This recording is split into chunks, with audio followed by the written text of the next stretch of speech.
తెలుగు వారి number 1 choice Telugu matrimony.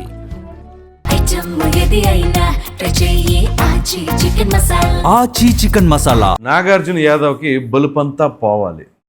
ఈ video చూస్తున్న ప్రతి ఒక్కరు కూడా ఎక్కడ స్కిప్ చేయకుండా చూడండి. ఎందుకంటే ఇది ఆంధ్ర తెలంగాణ రెండు రాష్ట్రాలకు సంబంధించిన రాజకీయ ముడిపడి ఉన్న అంశం అనమాట. సో ఎక్కడ స్కిప్ చేయకుండా మీ అభిప్రాయం ఏంటి అనేది సూటిగా కామెంట్ సెక్షన్లో తెలియచేయండి. ఇక వివరాల్లోకి వెళ్ళినట్లయితే నాగార్జున యాదవ్ వైసీపీ అధికార ప్రతినిధి. ఇక సాధారణంగా వైసీపీ అంటే తెలియదు ఏముంది, వాళ్ళు అధికారంలో ఉండగా ముఖ్యమంత్రి గారి దగ్గర నుంచి ఇక కింది స్థాయి వరకు అందరూ ఒకటే మైండ్ సెట్తో ఉంటారేమో తెలియదు, కానీ నోరు మాత్రం కంట్రోల్లో ఉండదు. సో దీనికి కొంచెం ఉదాహరణగా చెప్పుకోవాలంటే చాలా ఉన్నాయి. ఏది మంత్రిగా చేసినప్పుడు కొడాలి నాని దగ్గర నుంచి ద్వారంపూడి చంద్రశేఖర్, ఇక ఆ పేర్లు ఎప్పుడు రెగ్యులర్గా మాట్లాడుకునేవి. అయితే అధికార ప్రతినిధి అంటే ఎవరండి? పార్టీ వాయిస్ మీడియా ముఖంగా వినిపించేవాళ్ళు. వాళ్ళు నోరు మరి కంట్రోల్లో పెట్టుకోకపోతే ఎలా ఉంటుందంటే, ఇదిగో ఇప్పుడు వచ్చి తీసుకెళ్ళారు కదా గుంటూరు వచ్చి పోలీసులు, తెలంగాణ పోలీసులు, అలా ఉంటుందన్నమాట. ఇంతకీ మన నాగార్జున యాదవ్ ఏం మాట్లాడాడు, ఎందుకు ఈ రకమైన పరిస్థితికి వచ్చింది అనేది మనం ఖచ్చితంగా మాట్లాడుకోవాలి. ఎందుకంటే ఇరు రాష్ట్రాలకు సంబంధించి కొంతమంది నోరు పారేసుకోవటం అనేది సర్వసాధారణంగా మారిపోయింది. అదేమంటే భావ ప్రకటన స్వేచ్ఛ, వాక్ స్వాతంత్రం ఇవి కాదు. కొంతమంది మీడియా వాళ్ళు అయితే అబ్బా విమర్శించినా కానీ అరెస్టులు చేస్తారని మాట్లాడుతూ ఉన్నారు చూసారా. అసలు ఆ మాట సమర్థించిన వాళ్ళు కూడా అరెస్ట్ చేయాలన్నమాట. విమర్శించారు అని, విమర్శ కాకపోయినా కానీ ప్రశ్నించారు అని అన్నా కానీ అసలు వాళ్ళ మీద కూడా కేసులు పెట్టాలన్నమాట. అట్లా ఉండే పరిస్థితి. ఎందుకంటే అరే కళ్ళ ముందు కనపడుతున్నా కానీ తప్పుగా మాట్లాడలేకుండా ఉంటే ఇంకా వాళ్ళు ఏమైనా మనుషులండి. సో ఇప్పుడు ఈ రావణ్కి సంబంధించిన అరెస్టు చూస్తున్నప్పుడు ఆంధ్ర పోలీసులు తెలంగాణ వచ్చి ఏ రకంగా అరెస్ట్ చేస్తారు, ఏమైపోయారో తెలంగాణ ముఖ్యమంత్రి, తెలంగాణ పోలీసులు ఏం చేస్తున్నారని చాలామంది మాట్లాడారు. అందులో కల్వకుంట్ల కవిత ప్రథమ స్థానంలో ఉన్నారు. మా తెలంగాణ వచ్చి మా తెలంగాణ జర్నలిస్టులను అరెస్ట్ చేస్తారా, మా తెలంగాణ ఎవరు యూట్యూబర్ ఎవరు కేవీ రెడ్డి, ఇంకొక అతను ఎవరు, ఇతని పేరు రావణ్, వీళ్ళని అరెస్ట్ చేస్తే అది ఇది అని చెప్పేసి అంటారు. అంటే వాళ్ళు మాట్లాడిందని కట్టుబడి ఉంటారా కవిత గారు? ఒకటి. ప్రొఫెసర్ నాగేశ్వర్ కావచ్చు, ఇంకొంతమంది సీనియర్ జర్నలిస్టు పాశం యాదగిరి లాంటి వాళ్ళు వచ్చేసి గొంతు చించుకొని మాట్లాడుతూ ఉన్నారు కదా. మరి రావణ్ విషయంలో మాట్లాడిన వాళ్ళు తెలంగాణ ముఖ్యమంత్రి మాట్లాడినప్పుడు ఏం చేశారు వీళ్ళు? నోరు ఎందుకని మెదపట్ల, నోర్లు ఎందుకు మోగపోయినాయి? అక్కడ రేవంత్ రెడ్డా కేసీఆరా కాదు, చూడాల్సింది ఎవరిని? తెలంగాణ ముఖ్యమంత్రి. అక్కడ ఆ పదవికి వాళ్ళు విలువ. ముందు మీ రాష్ట్రంలో మీ ముఖ్యమంత్రిని మీరే గౌరవించకపోతే నా రాష్ట్రం నా ప్రజలని వీళ్ళు ఎలా మాట్లాడతారు? వీళ్ళకి మాట్లాడే హక్కు ఉంటుందా? ఇప్పుడు కవిత గారు ఉన్నారు, ఒక రాజకీయ పార్టీ పెట్టారు, బ్రహ్మాండం పెట్టాలి, చాలామందికి మరి ఒక ఏంటి రాజకీయ అవకాశాలు ఏమైనా ఇస్తారేమో, ఓకే. మరి అటువంటప్పుడు ఈవిడ తెలంగాణ రాష్ట్ర ప్రజలు తెలంగాణని చేస్తాను, మా తండ్రి గారి కంటే గట్టిగా పోరాడతానని చెబుతున్నారు. ముందు మీ ముఖ్యమంత్రికి మీరు విలువ ఇవ్వండి. మీ ముఖ్యమంత్రిని మాట్లాడిన వాళ్ళని ఖండించలేరు, వాళ్ళని ఒక నోరు తెరిచి ఒక మాట అనలేరు. మరి ఇంక తెలంగాణ రాష్ట్ర ప్రజల కోసం ఏం చేస్తారు అని ప్రజలు ప్రశ్నించరా? ఎంతకాడికి తెలంగాణ ముఖ్యమంత్రిని మాట్లాడినప్పుడు నోరులు ఎందుకని పెగలట్లే వీళ్ళకి?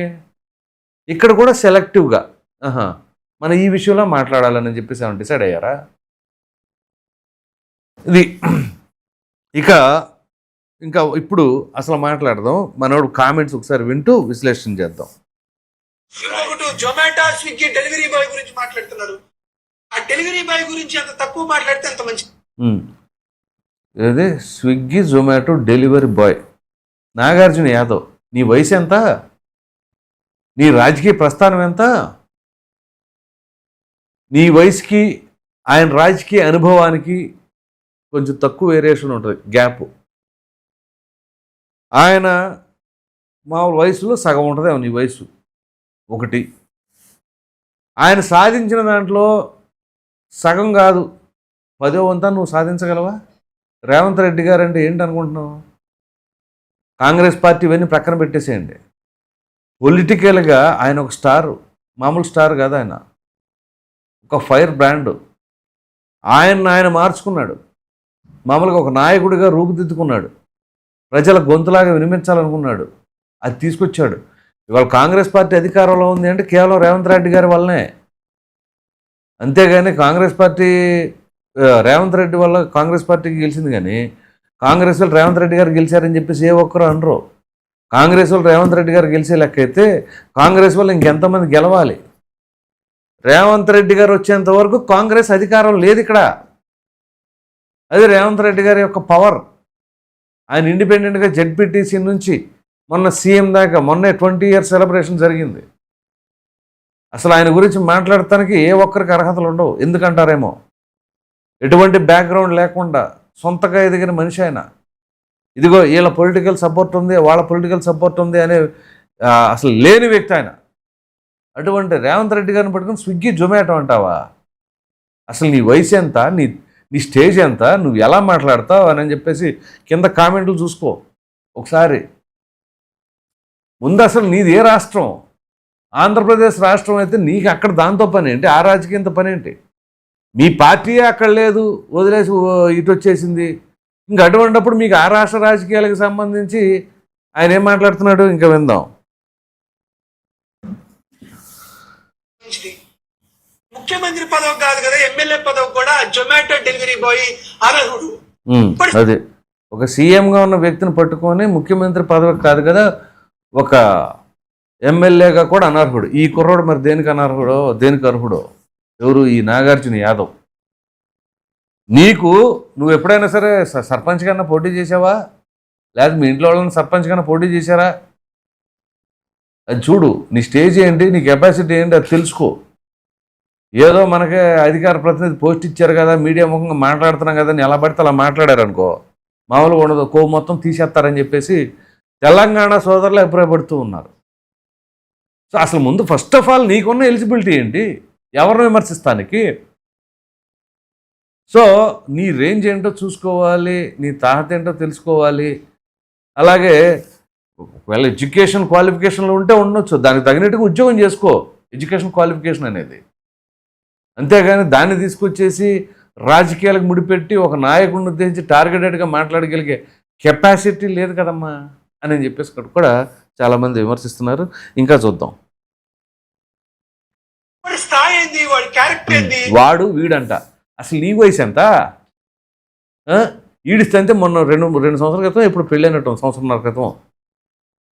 అంటే వాళ్ళ పిల్లల వయసు కంటే కూడా చిన్నోడివే నువ్వు. మరి నీకు మీ తల్లిదండ్రులు నేర్పిన సంస్కారం ఏంటో అర్థం కావట్లా. కనీసం మీ పార్టీ అన్నా చెప్పాలిగా. తల్లిదండ్రులు అంటమని కాదు, కానీ తల్లిదండ్రులు కనీసం ఖండించాలి దాన్ని. ఎందుకంటే చదువు ఒకటి ఉంటే సరిపోదు, సంస్కారం అనేది ఖచ్చితంగా ఉండాలి. ఆ సంస్కారవంతుడుగా ఉంటే ఎలా ఉంటుంది, లేకపోతే ఎలా ఉంటుంది అనేది నిదర్శనమే నాగార్జున యాదవ్లా కనపడుతున్నాడు.